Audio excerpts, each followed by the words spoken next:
Земјоделците од Кочанско започнаа со прскање на оризовите површини од штетници и болести.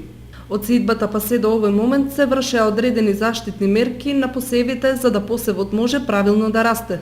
Според оценката на стручните лица од аграрот, земјоделците треба да употребуваат исклучително само регистрирани препарати, односно препарати кои се во трговската мрежа пропишани за соодветната намена за заштита во оризопроизводството.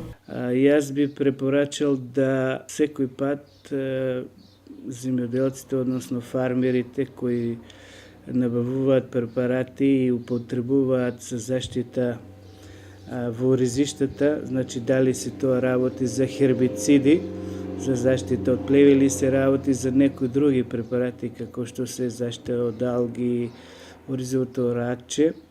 Значи набавуваат препарати од продажната мрежа, значи од земјоделските аптеки. Тие пестициди, односно препарати се регистрирани и се на листата објавена во Република Македонија, значи на листа објавена хемиски средства кои можат да бидат употребувани во земјоделската пракса, односно земјоделското производство. Се друго што ќе се употребува ќе биде со ризичен квалитет и може да предизвика одредено оштетување кај оризовото растение.